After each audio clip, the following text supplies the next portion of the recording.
When I was in seminary, there was another seminary student that was having problems with paying for their room.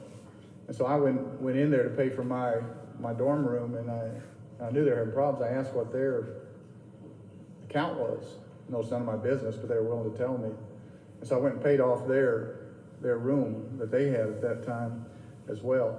Now, if they would have come back in and been told that's paid in full, they said, well, I want to pay on it anyway. That'd be dumb.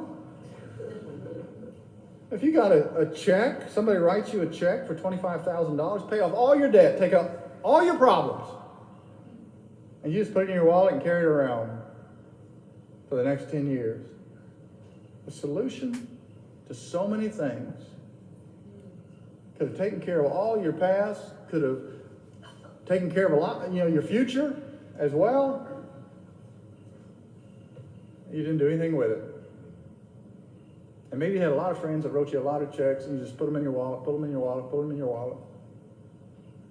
You know, an uncashed check is just a piece of paper. It's just a piece of paper until you cash it. And the Bible is full of promises. You can memorize them. You can feel good about them. You can carry around little things to remind you during the day.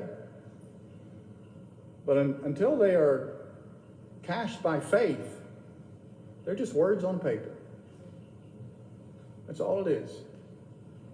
Until you make it a reality in your life, you're still going to stay in the bondage to the same existence, even though you've got money potentially right there in the promises and truths of God. And worse than that, God's going to ask you someday why you didn't cash the checks he sent.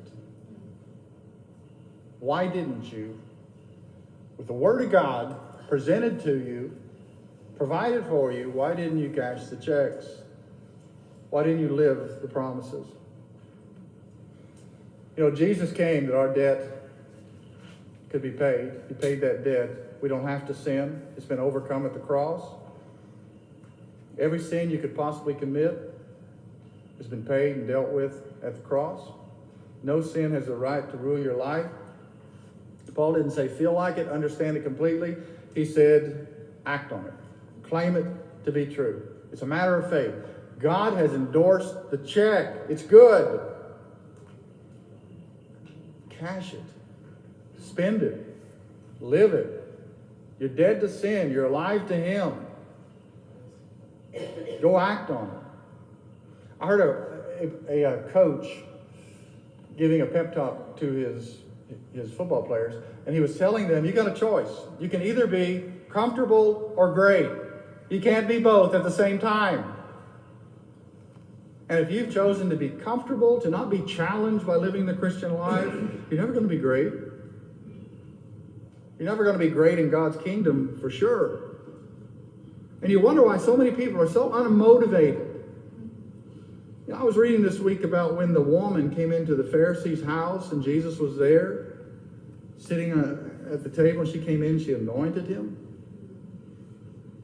That this woman was of such a woman that just the courage to come into a Pharisee's house, but she was willing to do it because Jesus was there. And she anointed him. The Pharisees thinking he wouldn't let her do that if he knew what kind of woman that was. Then after she left, Jesus talked to that Pharisee, and he said, I came in, you didn't wash my feet, you didn't do any of these things. She came in and she anointed me with oil, washed my feet, dried it with her hair. And then he said, he who's forgiven much loves much.